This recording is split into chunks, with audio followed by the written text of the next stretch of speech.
17 फरवरी से लगभग 4.5 लाख नियोजित शिक्षक पूरे बिहार में अनिश्चितकालीन हड़ताल पर हैं और इस हड़ताल में कई शिक्षकों की जानें भी गई हैं, मृत्यु भी हुआ है। और अभी जो कोरोना वायरस संक्रमण से पूरा देश जूझ रहा है, इस संक्रमण में इस परेशानी में कुछ शिक्षक अपना योगदान भी दे रहे हैं। तो हमारे साथ अभी उपस्थित हैं बिहार उर्दू टीईटी शिक्षक संघ के प्रदेश प्रवक्ता समाइल नबी साहब। हम जानते हैं उनसे कि आखिर क्यों लगातार आप लोग हड़ताल पर हैं। जी, लगातार हड़ताल पे रहने का मकसद सिर्फ इतना सा है कि हम लोगों के साथ हकमारी कर रही है ये बिहार सरकार शुरू से। सबसे पहली हकमारी ये है कि हम लोग सरकारी स्कूल में पढ़ाते हैं, लेकिन यहाँ की सरकार हमको राज्यकर्मी का दर्जा देना नहीं चाहती है, हमें सहायक शिक्षक का दर्जा देना नहीं चाहती है। उसके बाद ये केंद्र का भी सर्कुलर है और कोर्ट का भी आदेश है साफ तौर पे कि आप समान काम करने वालों को समान वेतन दें। यहाँ पे एक ही स्कूल में एक शिक्षक गणित पढ़ा रहे हैं, 2 गणित के शिक्षक अगर हैं, एक अगर पहले के ज्वाइनिंग किए हुए हैं, उन लोगों को आप 70, 80, 90 हजार तक वेतन देते हैं। और वहीं जो एक और गणित के टीचर हैं या दूसरे भाषा के उसी स्कूल के, उसको आप सिर्फ 17, 18, 22, 23 इस तरह के वेतन देते हैं। तो ये सरासर गलत है, इसलिए हम लोग 17 फरवरी से लगातार हड़ताल में। समाइल भाई, ये बताइए कि क्या आप लोगों का जो मांग है, सामान काम और सामान वेतन मांग, इसी मांग को लेकर आप लोग हड़ताल पर हैं, तो क्या ये मांग जायज है सरकार से? और सरकार, क्या आपको लगता है कि सरकार इसको पूरी तरह से पूरा कर पाएगा? सरकार के पास इतना जो फंड है शिक्षकों को देने के लिए, ये पूरा कर सकता है? बजट है सरकार के पास इस तरह का? बिल्कुल, आपने सवाल किया, जायज है मांगना। समान काम के बदले समान वेतन मांगना बिल्कुल जायज है। अगर मांगना जायज नहीं होता तो ये सर्कुलर जारी नहीं होता और कोर्ट का आदेश नहीं होता। कोर्ट भी कहता है और केंद्र का सर्कुलर भी यही कहता है कि समान काम के बदले समान वेतन आप कर्मचारी को दीजिए। और एक राष्ट्र निर्माता है, आप उनको ग्रुप डी के बराबर स्केल देते हैं साहब, ये कहां तक सही है?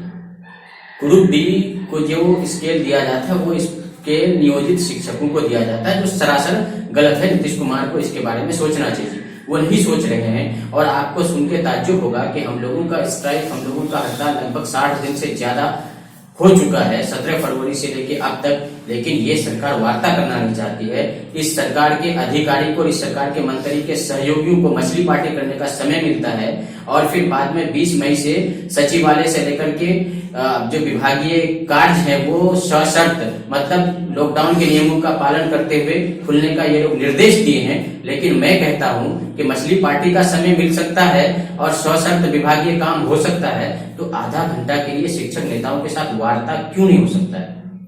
वार्ता के लिए अब तक पहल सरकार क्यों नहीं कर रही है? 4.5 लाख नियोजित शिक्षक हैं, आप पहले बात तो कीजिए। आप क्या करना चाहते हैं? आप हमारे लिए क्या सोच के रखे हैं? आप हमारे संघीय नेता के साथ तो बात कीजिएगा। आप बात क्यों नहीं करना चाहते हैं? इसका मतलब आप शिक्षक के साथ साथ शिक्षा के विरोधी हैं, ये साफ तौर पे नजर आ रहा है। तो समाइल जी, ये बताइए कि ये जो हड़ताल है कब तक जारी रहेगा? ये हड़ताल तो अब तक हम लोगों का ये मानना है, 2-3 दिन पहले ही वीडियो कॉन्फ्रेंसिंग मीटिंग हुई थी, पूरे बिहार राज्य के जो मुख्य शिक्षक के नेतागण थे सबकी वीडियो कॉन्फ्रेंसिंग मीटिंग हुई थी और सबने एक स्वर में यही कहा कि जब तक सम्मानजनक वार्ता नहीं हो जाती सरकार से, हम लोग आंदोलन पे डटे रहेंगे। समाइल जी, ये भी जगह जगह से खबरें आ रही है पूरे बिहार के अलग अलग जिलों से कि बहुत सारे शिक्षकों का मृत्यु हुआ है। इसके पीछे क्या कारण है? शिक्षकों का मृत्यु होने का कारण क्या है? जी, लगभग 60 शिक्षक हमसे दूर हो गए हैं, उनकी मृत्यु हो गई है। इसके पीछे कारण साफ जाहिर है कि सरकार, जब से हम लोग स्ट्राइक पे गए, सरकार हमको डराने लगी, सरकार हमको धमकाने लगी, सरकार हमको बर्खास्त करेगी, निलंबन की, FIR की, अरेस्टिंग की, जेल भेजने की, इस तरह की जो एक डरावनी सी जो बयान, बात, अधिकारियों का बार बार शिक्षकों को प्रताड़ित किया जाना, चिट्ठी निकालना, इससे शिक्षक हतोत्साहित शुरू से थे और घबराए हुए थे, डिप्रेशन का शिकार थे। इसके बाद जो वेतन नहीं मिल पा रहा इस लॉकडाउन की दुखद घड़ी में, इसकी वजह से और डिप्रेशन का शिकार हो गए। और हमारे शिक्षक जो मैक्सिमम मरे हैं वो हार्ट अटैक और हृदय गति रुकने से मरे हैं। इसके जिम्मेदार नीतीश कुमार है, इसके जिम्मेदार RK महाजन जी है, इसका जिम्मेदार जो बिहार शिक्षा विभाग के जितने भी अधिकारी जो अनर्गल बयानबाजी करते हैं, शिक्षकों के खिलाफ धमकी देते हैं FIR की, ये सभी जिम्मेदार हैं। इन सब को एक दिन जरूर जवाब दिया जाएगा और इस सरकार को भी इलेक्शन के टाइम में वोट की चोट से जवाब दिया जाएगा। समय जी, पूरे बिहार से जो बेरोजगार शिक्षित युवक हैं उनके तरफ से एक प्रश्न चिन्ह शिक्षकों के ऊपर खड़ा किया जाता है। हमेशा लोग कहते हैं कि बिहार के जो कुछ शिक्षक हैं जो योग्य नहीं है, शिक्षक के लायक ही नहीं है, और बहुत बार मीडिया ने कई शिक्षकों का ऐसा जो है वीडियो फुटेज दिखाया है कि उनको अल्फाबेट का नॉलेज नहीं है, को का ज्ञान नहीं है, तो वो किस तरह कैसे शिक्षा दे पाएंगे बच्चों को, अच्छी बुनियादी जो शिक्षा है, बेहतर शिक्षा कैसे दे पाएंगे बिहार में। और इस बीच में जो आप लोगों का जो मांग है, तो ये कैसे जायज लगता है आपको? दोनों को आपको थोड़ा कंपेरिजन करके बताइए। आपने सक्षम और अक्षम की बात उठाया जी, तो मैं आपके चैनल न्यूज नेक्स्ट के माध्यम से बता देना चाहता हूँ सभी लोगों को, जो लोग प्रश्न चिन्ह लगा रहे हैं हम जैसे शिक्षकों पे कि ये शिक्षक सक्षम है, ये शिक्षक अक्षम है, तो ये सवाल हम शिक्षकों पे नहीं लगा के इनके सिस्टम और सरकार पे लगाना चाहिए था कि अक्षम लोग आए क्यों, ये लगाना चाहिए सभी को, ये हमसे नहीं पूछना चाहिए। और जहां तक अक्षम और सक्षम की बात है, तो आपको पता होगा सर कि जब लोग बहाल हो गए, जिस सिस्टम के तहत सरकार ने बहाल किया, जो उनका एक नियमावली थी, उस नियमावली के तहत निमंत्रण दिया गया, लोग आवेदन जमा किए, सरकार उसको नियोजन पत्र दिए, फिर वो लोग अपने काम में आना शुरू किए और स्कूल में पढ़ाना शुरू किए। उसके बाद क्या होता है, ये जब प्रश्न चिन्ह लगता है शिक्षकों पे, तो ये बिहार सरकार और खुद नीतीश कुमार जी एक परीक्षा आयोजित करती है, दक्षता परीक्षा। और दक्षता परीक्षा लेने के बाद जो लोग अभी स्कूल में कार्यरत हैं, सभी लोग दक्षता परीक्षा में क्वालिफाई किए हैं, दक्षता परीक्षा में पास किए हुए।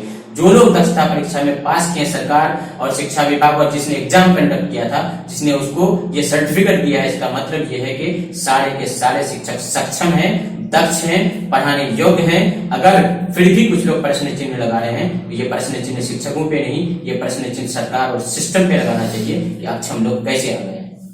तो ये थे हमारे साथ बिहार के उर्दू शिक्षक संघ के प्रदेश प्रवक्ता समायल नबी साहब। ये कह रहे थे कि जो लोग प्रश्न चिन्ह शिक्षकों के ऊपर उठा रहे हैं, और वो प्रश्न चिन्ह शिक्षकों पर ना उठा करके सरकार के ऊपर उठाना चाहिए, क्योंकि सरकार ने जो नियोजन का प्रक्रिया अपनाया था वही गलत था।